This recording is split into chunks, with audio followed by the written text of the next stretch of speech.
silence. On part.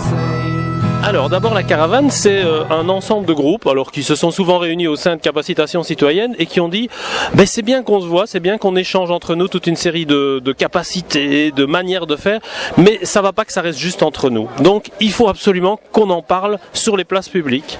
Alors voilà, on est parti sur les places publiques et effectivement on a fait différentes choses. On est parti carrément sur des péniches à Dunkerque, on est parti en installant un guichet de banque sur une place à Liège. Et puis on s'est dit, c'est bien tout ça, c'est autour de questions, mais il y a aussi finalement tellement de collectifs qui ont des choses à dire. Pourquoi est-ce qu'on ne leur donnerait pas un espace qu'ils n'ont jamais? Et c'est comme ça qu'on a fait silence, on parle, et maintenant on écoute ceux qui, trop peu souvent, ont la possibilité de se faire entendre. Quelles sont les thématiques alors qui ont été discutées là, sur cette troisième édition? Alors le principe c'est que de toute façon on ne choisit pas un thème, au contraire le thème il se construit avec toutes les questions que les uns et les autres apportent, parce que voilà il existe des tas d'endroits où on parle d'un thème spécifique. Ici on se dit que ça vaut la peine que des gens qui par exemple sont venus nous parler du droit au logement, ils puissent être aussi à l'écoute des questions autour de la santé. Alors on a aussi beaucoup parlé finalement tout ce qui est maison de quartier, tout ce qui est vie des quartiers, comment est-ce qu'on peut l'améliorer un petit peu. On a eu par exemple l'association des anciens, ici des Francs-Moisins, ici un quartier à Saint-Denis, qui justement essaye de faire bien fonctionner son quartier entre les différentes générations. Alors on a eu ce matin aussi une présentation assez passionnante de gens qui ont décidé de faire s'échanger la musique et passer la musique d'un pays à l'autre. Et donc entre Kinshasa, en République du Congo, Montevideo en Uruguay et Saint-Denis, Fontenay-sous-Bois ici en région parisienne, comment est-ce que en faisant ce triangle, qui est un triangle lourd de sens, puisque c'est aussi le triangle de l'esclavagisme, les esclaves africains qui sont partis dans les pays colonisés en Afrique du Sud, avec toutes les formes de colonisation ou de néocolonisation qu'on connaît aussi, même dans des contextes comme ici. Finalement, quel est l'objectif général de cette? L'objectif général, c'est de rendre public toutes ces questions-là. C'est-à-dire de dire, on en a marre d'être dans l'aparté, dans les choses qu'on fait derrière des murs, entre soi, entre des gens qui sont persuadés ou entre des gens qui sont tous concernés par les mêmes questions. Non, il faut que ça sorte sur la place publique. Et alors aujourd'hui, c'est ça qui est de fabuleux ici à Saint-Denis, parce qu'on est vraiment sur la place centrale. Il y a tout le monde qui passe, il y a les mariages qui se font là juste à côté. Et puis les gens, ils s'arrêtent et ils regardent et ils se demandent, mais qu'est-ce que c'est que cette histoire? Et c'est étonnant de voir aussi le nombre de personnes qui disent ouais c'est super que ça existe, et c'est vrai qu'on ne l'a jamais vu.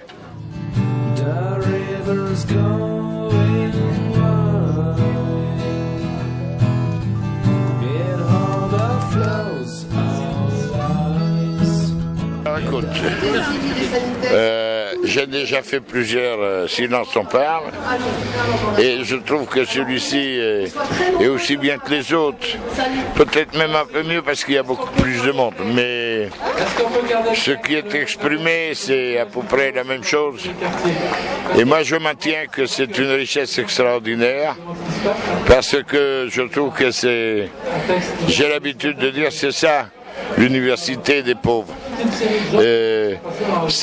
On s'apporte mutuellement, les expériences des uns apportent aux autres, et je trouve que c'est toujours un moment fort et encourageant pour l'action qu'on essaye de mener tous les jours chacun dans nos petits coins.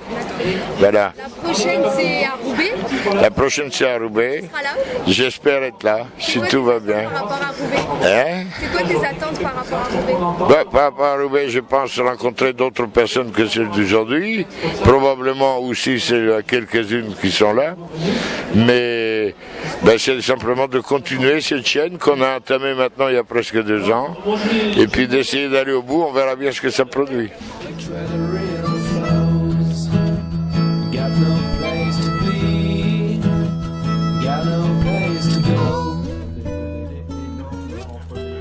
Alors Road Trip, c'est une association qui existe depuis 5 ans déjà, si je ne me trompe, et on en est à la 4e édition cette année du Road Trip Paris-Bamako en voiture, et c'est une opération de reboisement, donc on combat vraiment la désertification dans les zones rurales les plus sensibles, en passant par le Maroc, la Mauritanie, le Niger, on finit au Mali, et donc on travaille vraiment avec les gens sur place, les agriculteurs sur place, en voyant avec eux quels sont leurs besoins et quelles sont les plantations rémunérations les plus avantageuses pour développer justement une économie locale, pour pouvoir aussi permettre aux jeunes d'éviter d'avoir à quitter la ville et donc de pouvoir avoir une rémunération et de développer la localité.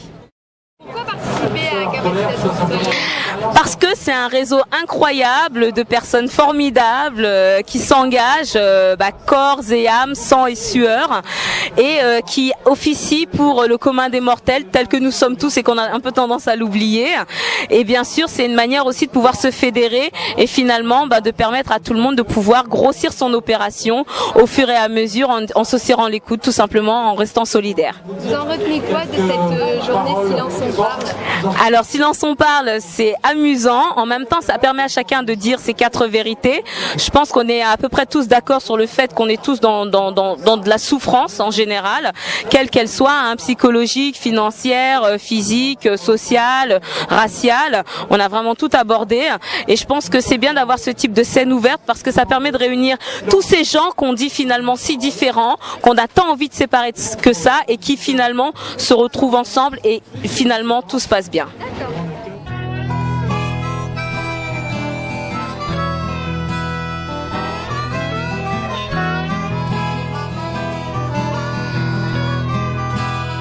Prochaine à Roubaix, c'est dans 4 semaines exactement. C'est le 28 mai, donc c'est un samedi. C'est donc environ de 10h, on va dire entre 10h30 et 18h30. Et donc de la même façon, on va avoir toute une série de collectifs qui vont venir raconter. Alors raconter, mais c'est trop gentil de dire raconter. Ils vont venir parfois un petit peu critiquer, faire des coups de gueule ou dire nous on fait ça, nous on propose ça, donc montrer des alternatives.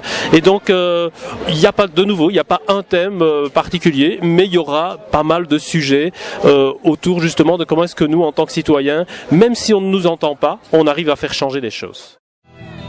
It's not the season